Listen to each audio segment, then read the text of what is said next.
Assalamualaikum warahmatullahi wabarakatuh. Perkenalkan, nama saya Rizka Putri Utami dari kelas 12 IPS 1. Baiklah, di sini saya akan menjelaskan tentang ketentuan pernikahan dalam Islam bagian 3, yaitu tentang yang pertama menyebutkan tujuan pernikahan, yang kedua menjelaskan hukum pernikahan. Tujuan pernikahan yang pertama memenuhi tuntutan naluri manusia yang asasi, yang kedua mendapatkan ketenangan hidup, yang ketiga membentengi akhlak, yang keempat meningkatkan ibadah kepada Allah Subhanahu wa taala, yang kelima mendapatkan keturunan yang salih, yang keenam menegakkan rumah tangga yang islami. Selanjutnya, hukum pernikahan yang pertama wajib, yaitu bagi orang yang telah mampu fisik, mental, ekonomi maupun akhlak untuk melakukan pernikahan, mempunyai kemauan untuk pernikahan, dan jika tidak menikah dikhawatirkan akan jatuh pada perbuatan maksiat.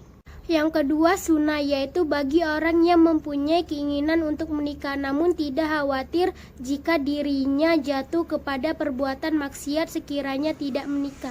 Yang ketiga mubah, yaitu bagi yang mampu dan aman dari fitnah tetapi tidak memerlukannya atau tidak memiliki syahwat sama sekali, seperti orang yang impoten atau lanjut usia atau tidak mampu menafkahi. Sedangkan wanita rela dengan syarat wanita tersebut harus rasyidah atau berakal.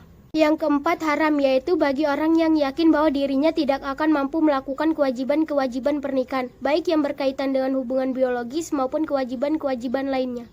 Yang kelima makruh, yaitu bagi seseorang yang mampu menikah namun dia khawatir akan menyakiti wanita yang dinikahinya atau menzolimi hak-hak istri dan buruknya pergaulan yang dia miliki dalam hak-hak manusia, atau tidak berminat terhadap wanita dan tidak mengharapkan keturunan.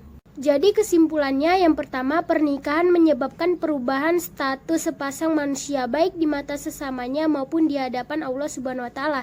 Yang kedua, pernikahan melahirkan konsekuensi hukum baik agama maupun negara. Yang ketiga, pernikahan menimbulkan hak dan kewajiban yang harus dijunjung tinggi oleh suami istri. Yang keempat, pernikahan mengandung hikmah positif yang sangat luas. Selanjutnya, hak dan kewajiban suami istri, yaitu tentang kewajiban timbal balik antara suami dan istri. Yang pertama, saling menikmati hubungan fisik antara suami istri termasuk hubungan seksual. Yang kedua, timbulnya hubungan mahram di antara suami istri, sehingga istri diharamkan untuk menikah dengan suami ayah dan seterusnya ke atas. Juga diharamkan menikah dengan anak dari hasil suami dan seterusnya ke bawah walaupun setelah mereka bercerai. Begitu juga berlaku dengan suami. Yang ketiga, berlaku hukum perwarisan di antara keduanya. Yang keempat, dihubungkannya nasab antara mereka dan suami, atau dengan syarat dilahirkan paling sedikit 6 bulan berlangsungnya akad nikah dan dukhul atau berhubungan suami istri. Yang kelima, berlangsungnya hubungan baik antara keduanya dengan harus melakukan secara bijaksana, rukun, damai, dan harmonis. Yang keenam, menjaga penampilan lahirlah dalam rangka merawat keutuhan cinta dan kasih sayang di antara keduanya.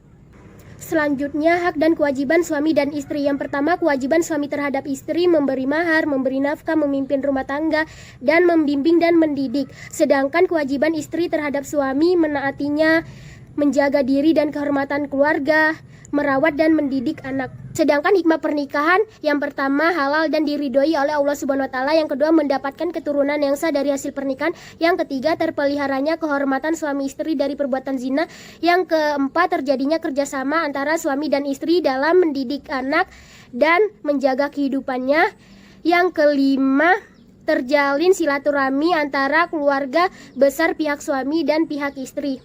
Yang keenam, terjadinya hubungan halal antara laki-laki dan perempuan non-mahram dalam ikatan suci yang diridhoi Allah Subhanahu wa taala. Baiklah, itu saja penjelasan dari saya, semoga bermanfaat. Saya akhiri, wassalamualaikum warahmatullahi wabarakatuh.